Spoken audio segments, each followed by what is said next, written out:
Well, good morning. It's me, Kenny Polcari, and today is Wednesday, February 14th, 2024, and here are the things you need to know. Oh, boy, do I have a headache, right? CPI is hot, and stocks got slapped, right? Bond prices plunged, as you would expect, sending bond yields surging. The contra trades, well, they were the winners. Well, of course they were. The VIX was up 13% at one point midday. So, was that it? Is it all over? Not so fast. Now, the Fed heads, they're going to emerge from under their rock today, right? What are they going to say, not only about the report, but maybe even about the market reaction? The PPI is due on Friday. And what do we have for dinner tonight? We're just having the chicken cutlet Milanese, something simple and a real staple in an Italian house. Okay, so happy Valentine's Day first, but you can't buy roses because of what they do to the environment. Well, it's not really the rose itself. It's the need to transport them and then refrigerate them, right? So large demand for roses or flowers causes more shipping, and that increases emissions of what? Greenhouse gases. And then when they get to where they're going, they need to be kept alive, right? So they need to be kept cold with a mix of humidity and oxygen and CO2. The refrigerated trucks that they use, they burn 25% more fuel than non-refrigerated trucks. So you know what that means? So the left is screaming about the roses. I mean, it makes perfect sense, right? Anyway, boom. Can you say hot, hot, hot? The same way Buster Poindexter did in 1987. The CPI tops estimates driving a spike right through the idea of multiple rate cuts, right? I think it kills the idea of any rate cut. But look, that's me, right? The CPI rose yesterday. More than expected. Actually, it was expected to decline, so it was a complete turnaround, right? Both in the month-over-month and the year-over-year on both measures. And services inflation, right, that surged the most in nearly 2 years. And remember, we're a 75% services economy, so that number's not good. Now, just to be clear, economists have long contended that the road to 2% was going to be long and full of potholes. But yesterday's report suggests maybe there's going to be a few sinkholes along the way. And all that heat sent wave after wave of sell orders to the New York Stock Exchange, NASDAQ, and anyone else that would accept them, sending stocks reeling. Some in the media acting like it was a surprise. 10-year bond yields jumped by 10 basis points before the market opened. The VIX, the fear index, surged by 28%. The Get Me Short ETFs, right, the DOG, the SH, and the PSQ, rallied by more than 2%, while the VIXI ETF, which is the fear index, jumped by 13%, while the Direction S&P's 3 times leveraged short ETF rose by 6.2%. And stocks got their asses kicked. And so I ask, were you surprised? Were you still in the 6 rate cut camp? Are you still in any rate cut camp? Futures markets are now pricing in a July rate cut. I say not happening. What is it about yesterday's CPI report that suggests any rate cut? In fact, the market got punched in the face because it is assuming no rate cuts. I mean, I'm thinking the CPI is stuck right here in this 3% range, right? And it's going to be stuck here for longer than maybe you would like. And all that means, at the very least, is that rates are going to stay right where they are, right? So get used to it. And by the way, right here hasn't been so bad for corporate earnings, has it? And forward guidance. I mean, 83% of companies that have reported have beaten the estimates and offered upbeat guidance, causing stocks to kiss all-time highs. And just to be clear, let's just make this very clear. Apple didn't earn $119 billion in 3 months because the Fed was supposed to cut rates. Amazon didn't earn $170 billion in 3 months because the Fed was supposed to cut rates. And all the others did not report their better results because they assumed the Fed was cutting rates. They achieved those results because the environment was fertile. Demand for their products and their services was and is strong. They cleaned house. They threw people out, right? And that helped to improve their margins. Not one company reported results because they thought the Fed was cutting rates. It was investors and traders and algos that paid the prices for those stocks on the idea that the Fed was cutting rates. And their expectation for the quantity of those cuts is what spun out of control. Not sure why. JJ has been very clear. We've discussed this ad nauseum. I never saw it. I kept saying it was illogical.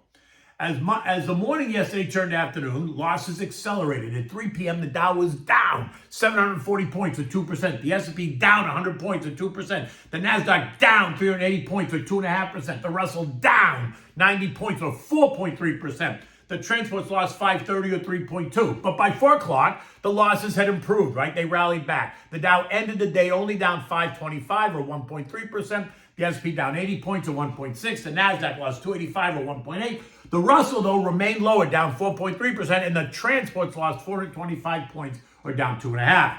Real estate losing 2%, tech down 2.3%, utilities down 1.8%, consumer discretionary down 2.2%, financials, basic materials and communications down 1.6%, consumer staples and energy down 1.1%, industrials down 1.1%, and healthcare down just under 1%. Home builders down 3.25%, regional banks, the KRE down 4.25%. Semis down 2%, aerospace and defense down 0.8%, airlines down 1%, oil exploration down 1.6%, disruptive tech, ARC down 5.5%, expanded tech, IGM down 2%, robotics down 2.5%, metals and miners down 3.4%, the mid-cap 400 down 3%, the small-cap 600 growth down 3%, the value trade and the growth trade both lower by 1.5%. On the contra side, though, we found strength in the contra trades. The DOG was up 1.5%. The SH was up 1.2%. The PSQ up 1.5%. Right? The SPXS was up 4.25%. And the VIXI, which had gained 13% but ended the day up only 7.5%, was still the winner. Now, the problem will be, and note I say future, is what happens when Janet brings $2.3 trillion worth of debt financing to the public markets in just 2024. Let's not even talk about 25 and 26, right? 2.3 trillion worth of bills, notes, and bonds. I just hope that there's enough demand out there to support all that. And at what price does it all clear? Because remember, buyers in bonds, like buyers in anything, they're going to bid lower when supply is higher, right? Again, it's the classic Econ 101, Chapter 2, supply and demand.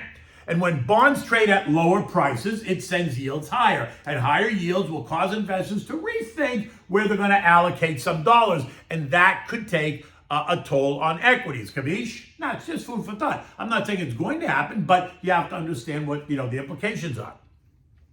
As you would expect, bond prices got slammed yesterday. The TLT and the TLH both down 1.6%, sending bond yields soaring. The 2-year jumped by 18 basis points, ending the day at 4.66. The 10-year up by 14 basis points to end the day at 4.32. Still well below the 5% market was at back in October. Oil shot higher as well, up 1.3% or $1 a barrel to $77.95 after teasing $78.50. Yesterday it was both the upbeat OPEC Saudi prediction of increasing demand, but it was also renewed tensions in the Middle East.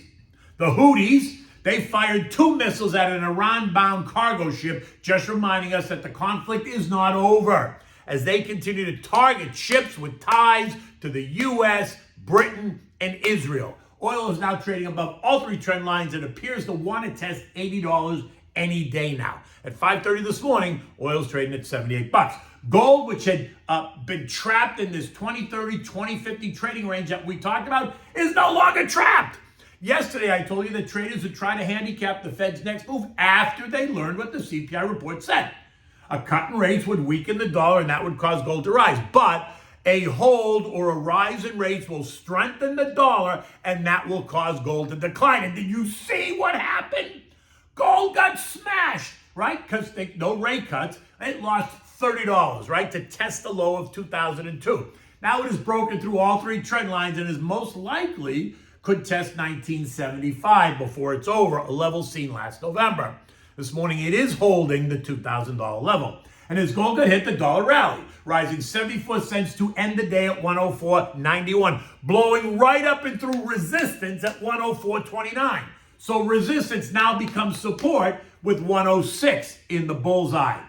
The only equal data point yet today is mortgage apps and revisions to the PPI, just like they revised the CPI last week. Tomorrow brings us the Empire Manufacturing. Retail sales expected to be down 0.2, but ex-autos and gas up 0.2. The Philly Fed Business Outlook report, industrial production, capacity utilization, and business inventories all due tomorrow. Feds Goolsbee and Mikey Barr both due to speak today, right? They're going to be the first Fed heads to address the nation post yesterday's CPI report.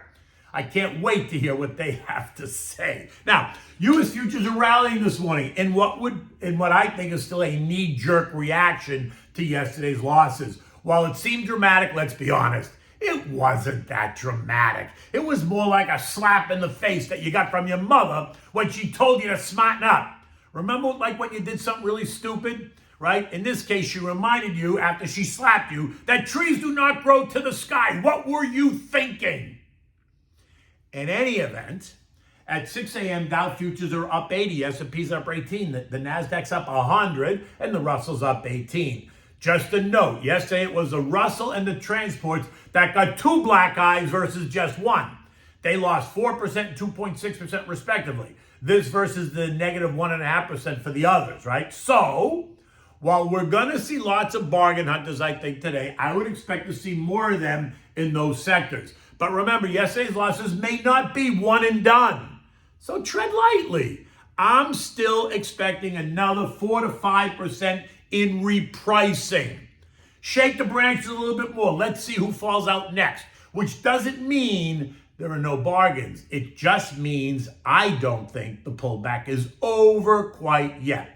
European markets, which also closed lower yesterday, are all in the green today. The UK is the outperformer, up 9/10. Germany is the laggard, only up 2/10. The UK inflation came in on point at plus 4% year over year. On Thursday, the UK reports on fourth quarter GDP, and that could show that the Brits are in a technical recession. Bank of England Governor Bailey is to testify in front of the House of Lords today. ECB President Christine Lagarde and ECB Chief Economist Phil Lane are going to speak tomorrow, and then ECB Board Member Izzy Schnabel, again, will speak on Friday. The S&P closed at 49.53, down 68 points, which was a win based on where it was earlier in the day, right? Again, this was all about how some investors, traders, and algos interpreted the conversation. Some of us remained skeptical at even 1 or 2 rate cuts, while others were screaming for 6 or 7 rate cuts. Again, you got to think buyers and sellers, right? In the end, it's okay for the market to reprice. In fact, it had to. The frothiness was ridiculous. I would just caution about thinking that that was it. Remember, yesterday's CPI was just one of many data points, so don't go making yourself nuts. It's okay. Now, speakers tomorrow include Atlanta Fed President Rafi Bossack, Fed Governor Chrissy Waller, and San Francisco Fed President Mary Daly. She speaks on Friday, if anyone's even going to pay attention. Days like yesterday only confirm and reiterate the idea of having a plan. Call me to discuss, right? 212-381-6194. I'm happy to set time aside on my calendar to have that discussion with you. Okay, so what do we have for dinner tonight? So I had a very dear childhood friend of mine yesterday text me to say to me, can you give me the chicken Milanese recipe? Because my kids think this is so difficult to make. Okay, so here it is, because I love chicken Milanese is like a staple in an Italian household, right? My mother always had breaded chicken cutlets in the fridge because you never knew when someone was going to come over for dinner. So for this, you need just a couple of things. You need thin sliced chicken cutlets. You need seasoned Italian breadcrumbs. We'll get to that in a minute. You need eggs, flour, olive oil. All right, so now, let's talk about the seasoned breadcrumbs first. I go out and I buy a package of hamburger rolls. I put them in the food processor and make breadcrumbs out of them because that's what my mother did. Then I put them in a large bowl. I season them with salt and pepper, onion powder, garlic powder, chopped parsley, and 3 handfuls of fresh grated Parmigiana cheese. In fact, I actually mix. I use both Parmigiana and Pecorino Romano together, right? But you could use one or the other. You can use a combination. Either way, it's just make sure you put enough because it's the cheese that gives it, that yummy, yummy flavor. Mix it well. Now you're good to go. Now, put your oven, set it to broil so that it's nice and hot when you need it. Now, rinse the cutlets, pat them dry with a paper towel. In a bowl, and set them aside. In a bowl, you're going to crack 4 or 5 eggs, depends on how many cutlets you're making, and you're going to scramble them, right? You're going to make like an egg wash. In a large plate, add some flour. Now create the assembly line. Put the flour, then the eggs, and then the breadcrumbs.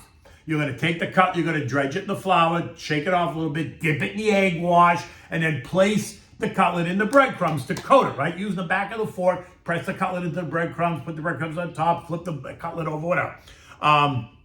You want to get it on both sides. You want to place that on a clean plate. Repeat this process until you've breaded all the cutlets. Now, using an aluminum pan, add enough olive oil on the bottom, just enough that you're covering the bottom. Put it in the oven so that it gets hot.